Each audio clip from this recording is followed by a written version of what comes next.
Hi, welcome to my mini vlog. ಇದು Sunday continuation vlog ಆಗಿರುತ್ತೆ. ಏನು ಟ್ರಿಪ್ಪಿಂದ ಬಂದು ಟ್ರಿಪ್ ವ್ಲಾಗ್ ನೋಡಿಲ್ಲ ಅಂದರೆ ನನ್ನ ಪ್ರೊಫೈಲ್ಗೆ ಹೋಗಿ ನೋಡಿ. ಟ್ರಿಪ್ಪಿಂದ ಬಂದಾದ್ಮೇಲಿಂದ ನನ್ನ ಮದುವೆ ಇತ್ತು. ಅರ್ಜೆಂಟಲ್ಲಿ ಬಂದು ತಕ್ಷಣ ಫಂಕ್ಷನಿಗೆ ರೆಡಿಯಾಗಿ ಎಲ್ಲರೂ ಕೂಡ ಫಂಕ್ಷನಿಗೆ ಬಂದಿದ್ದಾಯಿತು. ತುಂಬ ಸೆಕೆ ಇದ್ದಿದ್ದರಿಂದ ಊಟನೂ ಕೂಡ ಮಾಡೋಕ್ಕಾಗಲಿಲ್ಲ. ಫಂಕ್ಷನಲ್ಲಿ ಅಷ್ಟೊಂದು ವೆರೈಟೀಸ್ ಮಾಡೋರೆ, ಆದರೆ ಒಂದು ಐಟಮು ತಿನ್ನೋಕ್ಕಾಗ್ತಾಯಿರಲಿಲ್ಲ, ಅಷ್ಟೊಂದು ಸೆಕೆ ಇತ್ತು. ತುಂಬ ಕಾವು, ಆದರೂ ಹೆಂಗೆಂಗೋ ಮಾಡ್ಕೊಂಡು ಮನೆಗೆ ಬಂದು ತಲುಪ್ಕೊಂಡಿದ್ದಾಯಿತು. ಇನ್ನು ಮಂಡೇ ಕಂಟಿನ್ಯೂಷನ್ ವ್ಲಾಗ್ ಆಗಿರುತ್ತೆ. ಇನ್ನು ಸಬ್ಸಿಗೆ ಸೊಪ್ಪಲ್ಲಿ ಉಪ್ಪಿಟ್ಟು ಮಾಡೋದ್ರ ರೆಸಿಪಿನ ಶೇರ್ ಮಾಡ್ಕೊತಾ ಇದ್ದೀನಿ. ಫಸ್ಟ್ ಒಂದು ಬಾಣಲಿ, ಎಣ್ಣೆ, ಸಾಸಿವೆ, ಕಡಲೆಬೇಳೆ, ಹಸಿಮೆಣ್ಸಿಕಾಯಿ, ಕರ್ಬೇವಿನ ಸೊಪ್ಪು ಹಾಕ್ಕೊಂಡು ಚೆನ್ನಾಗಿ ಫ್ರೈ ಮಾಡಿಕೊಂಡು, ಆಮೇಲೆ ಈರುಳ್ಳಿ ಗೋಲ್ಡನ್ ಬ್ರೌನ್ ಆಗೋ ತನಕ ಫ್ರೈ ಮಾಡ್ಕೊಳ್ಳೋದು.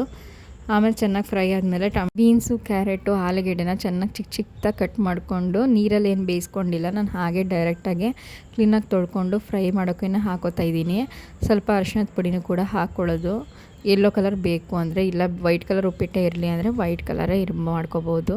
ಆಮೇಲೆ ಅದನ್ನೆಲ್ಲ ಹಾಕ್ಬಿಟ್ಟು ಕಲ್ಲುಪ್ಪು ಹಾಕ್ಬಿಟ್ಟು ಸ್ವಲ್ಪ ಚೆನ್ನಾಗಿ ತರಕಾರಿ ಎಲ್ಲ ಬೇಯ್ಕೊಳ್ಳೋಕ್ಕೆ ಬಿಟ್ಬಿಡಬೇಕು.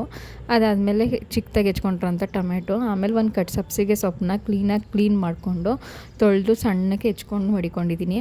ಅದ್ರ ಜೊತೆಗೆ ಸ್ವಲ್ಪ ಕೊತ್ತಂಬರಿ ಸೊಪ್ಪನ್ನು ಕೂಡ ಹಾಕ್ಕೊಂಡಿದ್ದೀನಿ. ಅದನ್ನು ಕೂಡ ಎಣ್ಣೆಲಿ ಫ್ರೈ ಮಾಡೋಕ್ಕೆ ಹಾಕ್ಕೊಳ್ಳೋದು. ಆಮೇಲೆ 1 ಕಪ್ ರವೆಗೆ 1:2 ನೀರು ಹಾಕ್ಕೊಳ್ಳೋದು.